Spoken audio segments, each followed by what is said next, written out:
بسم اللہ الرحمن الرحیم۔ ہارون رشید عرض کر رہا ہوں، السلام علیکم ورحمۃ اللہ وبرکاتہ۔ ملاقات کی تصدیق تو ہو گئی چیف آف آرمی سٹاف سے، بیرسٹر گوہر اور چیف منسٹر علی امین گنڈاپور کی، اگرچہ سرکاری اخبار نویس یہ تاثر دے رہے ہیں کہ اس میں کوئی سیاسی گفتگو نہیں ہوئی۔ سیاسی گفتگو نہیں ہونی تھی تو ملاقات کس لیے ہوئی، اور خاص طور پہ بیرسٹر گوہر کی۔ یعنی علی امین تو خیر ٹھیک ہے، ظاہر ہے اگر صرف ٹیررزم پہ بھی اجلاس ہوتا، اور وہ بنیادی طور پہ تو ٹیررزم بھی تھا، لیکن بیرسٹر گوہر صاحب کو بلانے کا کیا مقصد تھا؟ سرکاری اخبار نویس بھی کئی قسم کے ہیں، میں اس کی وضاحت کرتا ہوں۔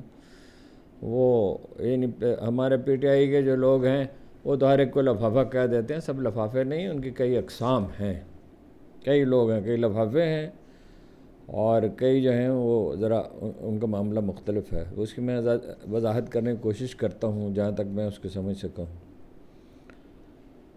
تو گفتگو تو ہوئی اور سنجیدگی سے ہوئی، اور مطالبات بھی تحریری طور پہ پیش کر دیے، لیکن اگرچہ پی ٹی آئی کے بعد ہلکے خاص طور پہ علی امین گنڈاپور یہ تاثر دے رہے ہیں، اور کچھ اور لوگ بھی، کہ نتیجہ نکلے گا لوگ رہا ہونا شروع ہو جائیں گے، اس کی تفصیل بھی میں عرض کرتا ہوں، لیکن مجھے تو وہ حافظ شیراز کا معاملہ نظر آتا ہے جو انہوں نے کہا کہ پے مشورت مجلس آراستن، نشستن دو گفتن دو برخاستن۔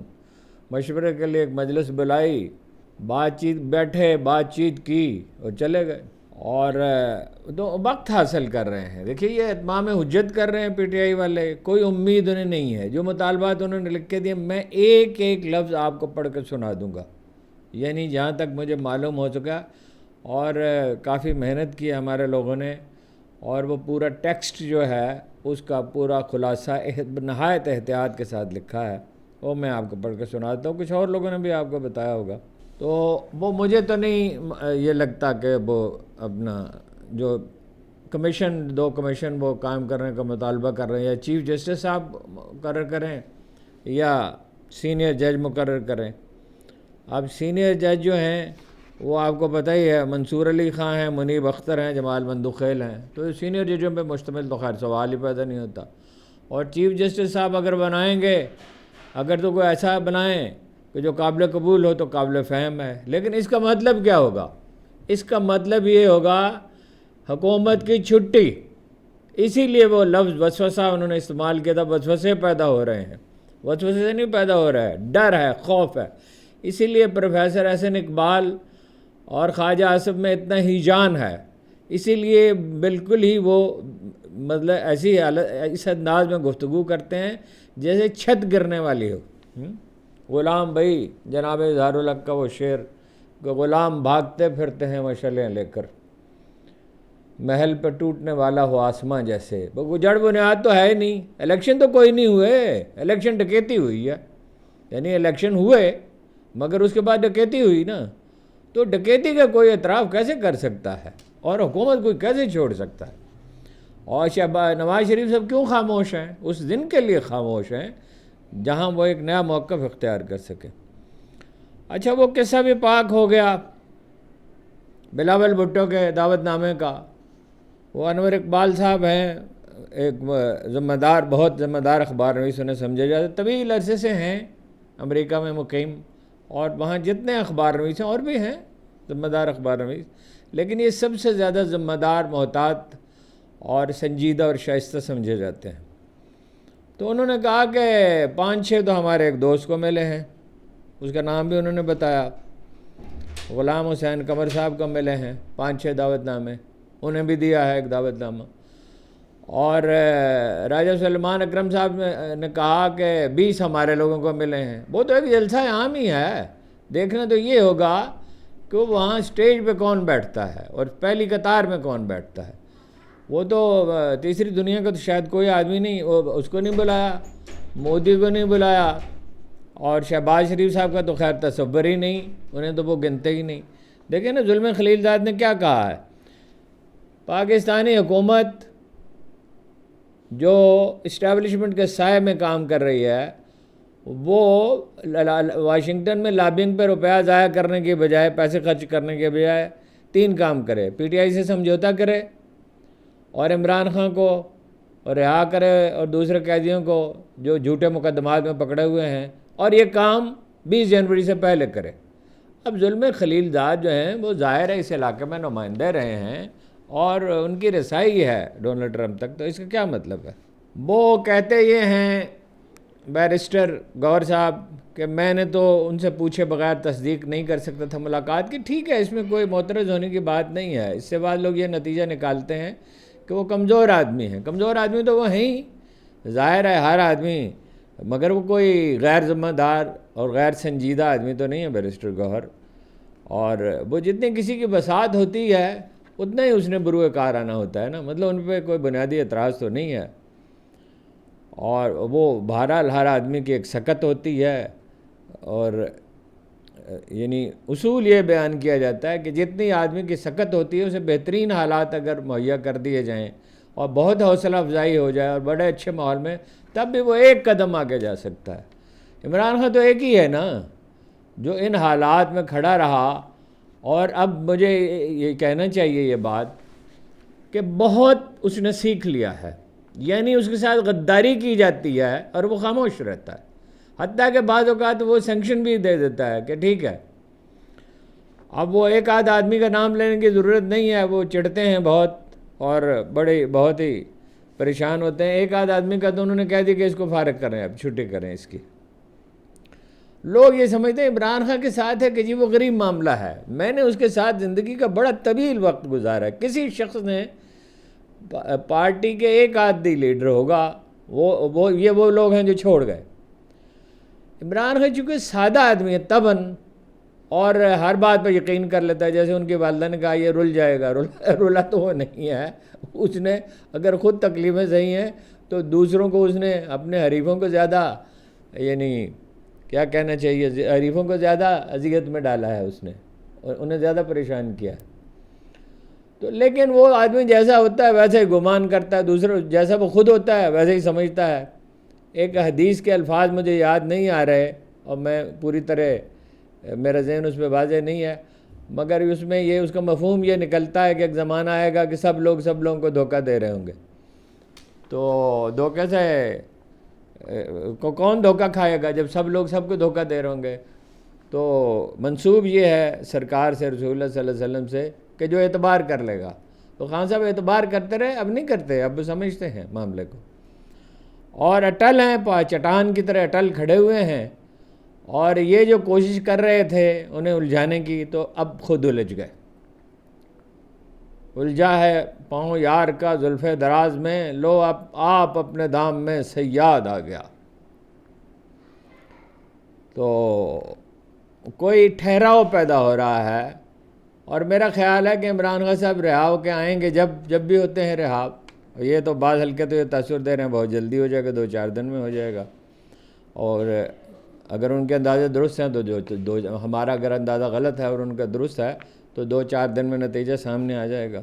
ایک طرف علی امین یہ کہتے ہیں کہ یہ امید کی کوئی امید ہے تو ہم بات چیت کر رہے ہیں، دوسری طرف عمر ایوب یہ کہتے ہیں کہ یہ او کی آوازوں سے بات آگے جائے گی، اور اگر گرفتار شدگان کو رہا نہ کیا گیا اور جوڈیشل کمیشن نہ بنایا گیا تو مزید بات چیت نہیں ہو سکے گی۔ اور یہ بھی کہا ہمیں نہ ڈیل چاہیے نہ ڈھیل چاہیے۔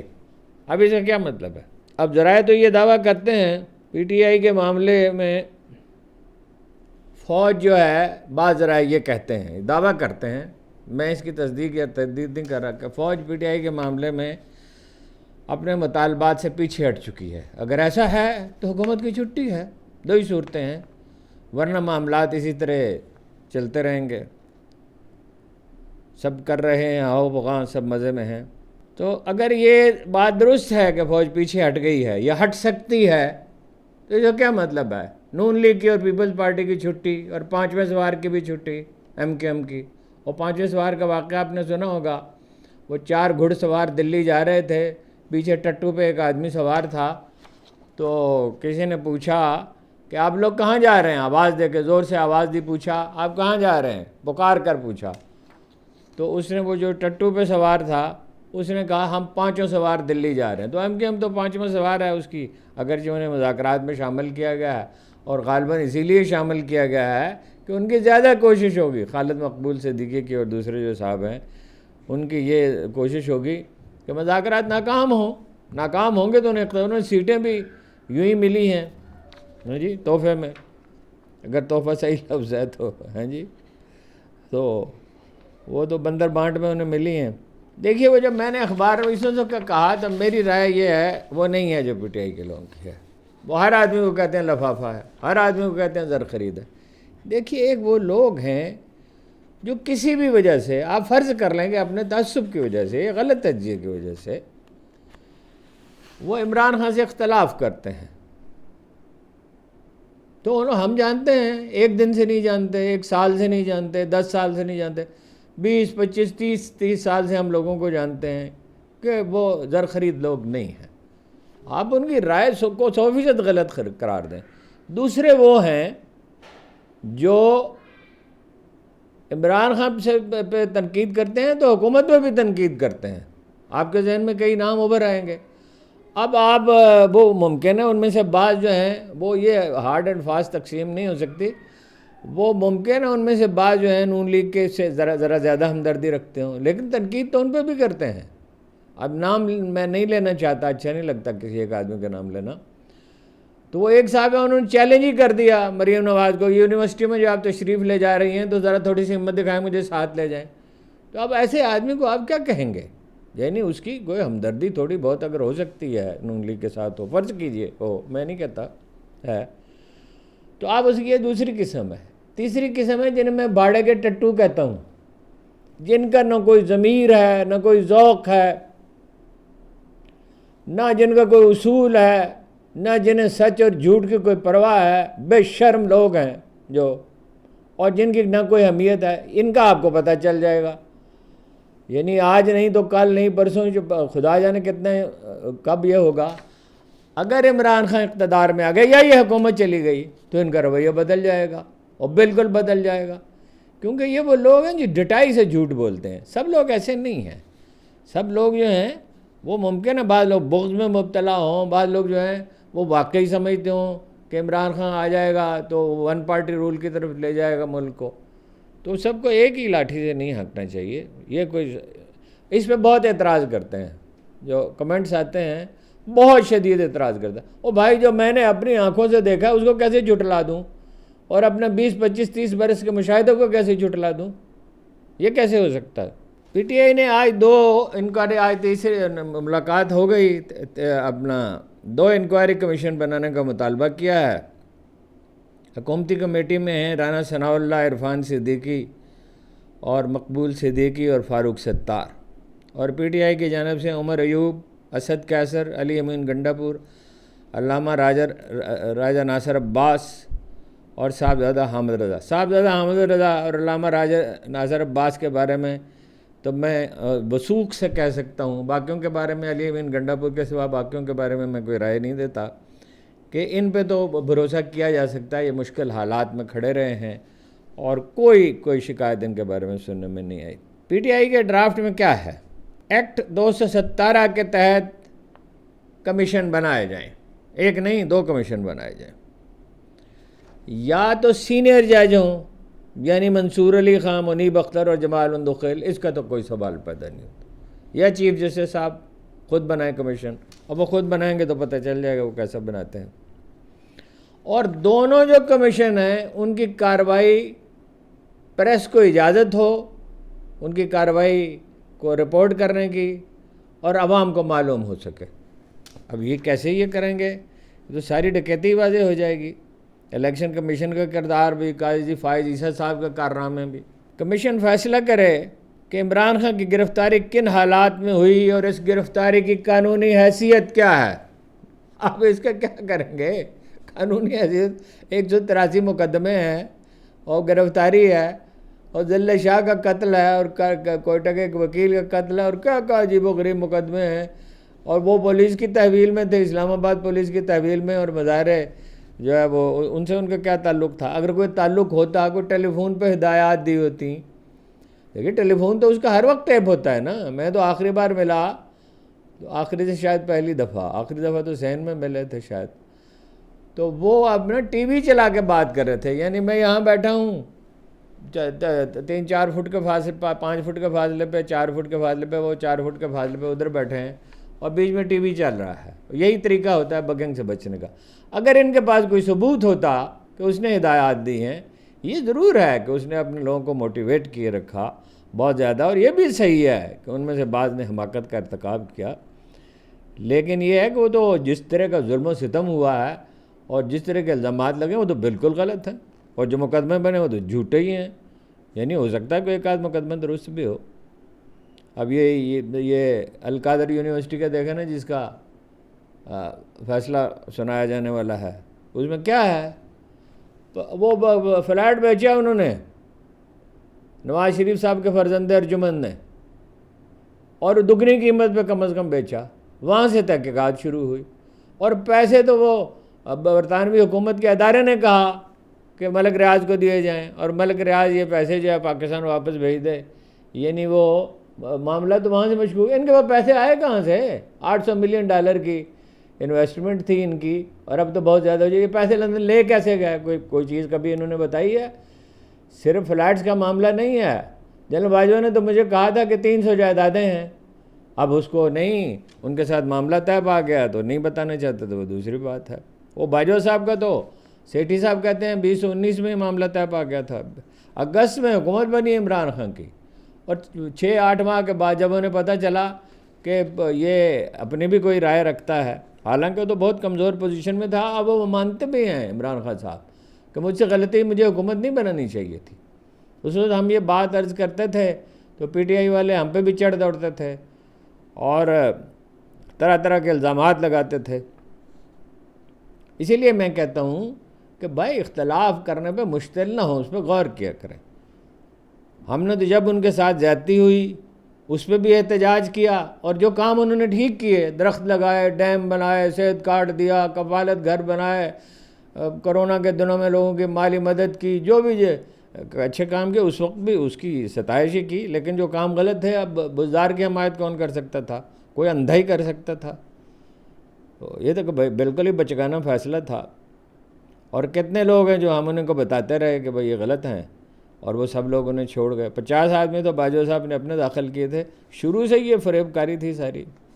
اور عمران خان صاحب اس مغالطے میں تھے، میں حکومت میں آ جاؤں گا تو چیزوں کو ٹھیک کر لوں گا. کچھ کام اچھے بھی کیے، اس میں شبہ نہیں ہے، اسی لیے تو لوگ ان کے ساتھ کھڑے ہیں. کم از کم لوٹ مار تو نہیں کی. ان کا سب سے بڑا تو جو مثبت پہلو وہ یہ ہے. اچھا، مطالبہ یہ کیا گیا ہے کہ یہ عمران خان جی کی گرفتاری کن حالات میں ہوئی اور اس کی قانونی حیثیت کیا ہے. کمیشن جو بنے وہ اس کو فیصلہ کرے. اسلام آباد ہائی کورٹ کے احاطے میں رینجر اور پولیس کے داخل ہونے والے افراد کے جو افراد ہیں، ان کے جو لوگ اس کے ذمہ دار ہیں، جنہوں نے بھیجا اور جو گئے، اس کا تعین کیا جائے. عمران خان کی گرفتاری کے بعد پیش آنے والے واقعات، خاص طور پر ان حالات کی تحقیقات کرے کمیشن کہ ہجوم جو ہیں وہ حساس مقامات تک کیسے پہنچے.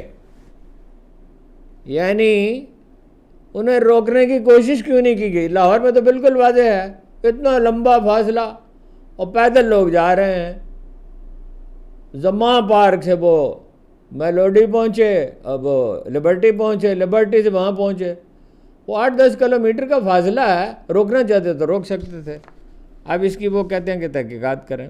حساس کمیشن حساس مقامات کی CCTV فوٹیج کا جائزہ لے. کیسے جائزہ لے؟ اور اگر وہ فوٹیج موجود نہیں ہے تو اس کا تعین کرے کہ کون لوگ اس کے ذمہ دار ہیں اگر یہ دستیاب نہیں ہے. 9 مئی کے بعد گرفتار کیے ہوئے افراد کا معاملہ جو ہے، کمیشن طے کرے کہ انہیں کس طرح حراست میں لیا گیا، کن حالات میں رکھا گیا.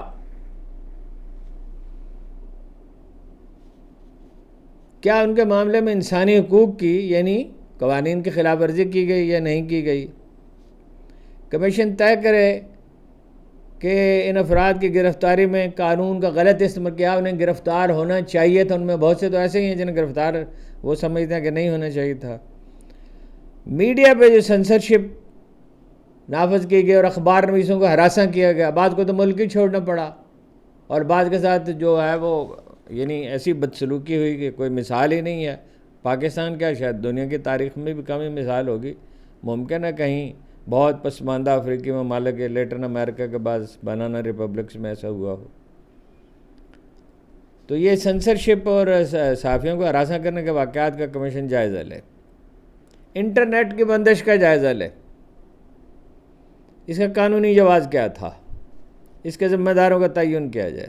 متن کے مطابق مزید مطالبہ یہ ہے کہ 26 نومبر پر کو قائم ہونے والا 26 نومبر پر جو کمیشن قائم کیا جائے وہ جائزہ لے 24 سے 27 نومبر تک اسلام آباد میں پیش آنے والے واقعات کا، کہ یہ بھی اس کا بھی جائزہ لے کیا اسلام آباد میں براہ راست گولیاں چلائی گئیں، ظاہر ہے براہ راست گولیاں چلائی گئیں۔ اب اسی لیے میں کہتا ہوں کہ کیسے کمیشن قائم کریں گے؟ گولیاں کس کے حکم پہ چلیں؟ تشدد کا حکم کس نے دیا؟ تعین کیا جائے کہ طاقت کا استعمال کیا حد سے زیادہ نہیں تھا، اور اگر ایسا تھا تو اس کے ذمہ دار کون تھے؟ 24 سے 27 نومبر تک شہداء اور زخمیوں کے علاوہ لاپتہ ہونے والے افراد کی تفصیلات مرتب کی جائیں۔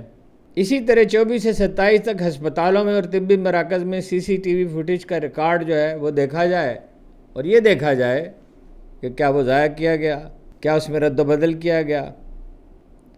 بلو ایریا میں اسلام آباد میں چائنا چوک سے ڈی چوک تک مختلف مقامات پر ریکارڈ کی گئی CCTV فوٹیج کا جائزہ لیا جائے۔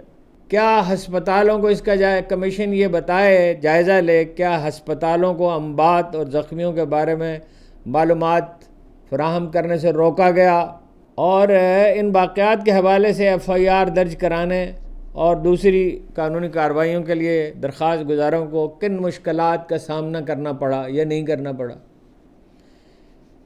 PTI نے وفاقی حکومت، پنجاب، سندھ اور بلوچستان کی حکومت سے یہ مطالبہ کیا، وہ یہ جو لکھ کر مطالبات دیے اس میں یہ مطالبہ کیا ہے کہ قانون کے مطابق تمام سیاسی قیدیوں کی ضمانت یا ان کی سزا معطل کرنے کے احکامات کی حمایت کریں جو سیاسی قیدی ہیں۔ اور یہ کہا گیا ہے اس میں آخر میں، اگر ہمارے اگر ان کمیشن قائم نہ کیے گئے، یہ مطالبہ تسلیم نہ کیا گیا اور فوری طور پر قائم نہ کیے گئے 1 ہفتے میں یعنی، تو ہم مذاکرات جاری رکھنے سے قاصر ہوں گے۔ کل 11:30 بجے جناب القادر یونیورسٹی کا سنایا جائے گا فیصلہ، اور اس سے بھی اندازہ ہو جائے گا یہ علی امین گنڈا پور صاحب جو دلاسا دے رہے ہیں وہ صحیح ہے یا نہیں ہے۔ عرفان صدیقی نے اور رانا ثناء اللہ نے پریس کانفرنس کی ہے کہ PTI کے پاس ثبوت نہیں ہے۔ اس کا کیا اچھا جواب دیا ہے صاحبزادہ حمد رضا نے کہ بھائی ہمارے پاس ثبوت ہیں یا نہیں ہیں، ثبوت آپ کو تھوڑی دیں گے، حکومت کو تھوڑی دیں گے، کوئی ضائع کر دے اور یعنی پراپیگنڈے کے لیے ہمارے خلاف استعمال کریں ان کو۔ ثبوت جو ہے وہ ہمارے پاس موجود ہیں اور پورے ثبوت ہیں۔ عدالتی کمیشن وہ فورم ہے جس کو ہم ثبوت دیں گے، اور حکومت کو کیوں دیں؟ وہ فورم ہے اس کا، جوڈیشل کمیشن بنایا جائے۔ 2 اب دیکھیے یہ انتظار میں ہیں سب لوگ 20 جنوری کے، تو بلاول بھٹو صاحب وہاں جائیں گے شرمندہ ہونے کے لیے، خفیف ہونے کے لیے جاتے ہیں، وہاں نیو یارک پہنچتے ہیں، وہاں سے غائب ہو جاتے ہیں۔ اور بھی کچھ لوگ ہیں اس طرح کے، کئی پارٹیوں کے لوگ ہیں، چھوٹی چھوٹی پارٹیوں کے لوگ ہیں۔ امریکہ ان کا اللہ تعالیٰ ہے، یہ بالکل ان کا کوئی یقین اللہ تعالیٰ پہ نہیں ہے۔ یہ جو لوگ اگرچہ اس کا براہ راست اس معاملے سے کوئی تعلق نہیں، منکرین حدیث کے بارے میں نے بہت غور کیا، کئی سال غور کیا کہ بھائی یہ دراصل مانتے ہی نہیں ہیں۔ قرآن مجید بھی تو حدیث ہی ہے نا، یعنی ہے تو اللہ کا کلام، اس میں تو کوئی دو رائے ہو ہی نہیں سکتی، اس میں تو غیر مسلمان میں تحقیق ہے۔ وہ بتایا تو رسول اللہ صلی اللہ علیہ وسلم نے نا، اور کس نے بتایا؟ اب ایک آدمی جو ہے وہ سچائی کو مانتا ہی نہیں ہے، یہ تو خیر ایک الگ قصہ، بیچ میں بات آ گئی۔ ایک آدمی سچائی کو مانتا ہی نہیں ہے، وہ کہتا ہے PTI کے ساتھ کوئی زیادتی ہوئی ہی نہیں ہے، بلکہ پورا زور اس پہ ہے کہ یہ ڈکیتی سے، انتخابی ڈکیتی سے قائم ہونے والی حکومت جو ہے یہ برقرار رہے۔ تو اس کو آپ کیا سمجھا سکتے ہیں، کیا دلیل دے سکتے ہیں؟ اس حکومت کو بہرحال ختم ہونا ہے۔ ہر چیز کی ایک مقررہ مہلت ہوتی ہے، یہ ایک بنیادی اصول ہے۔ ان کی مہلت ایک دن ختم ہو جائے گی، قصہ پاک ہو جائے گا۔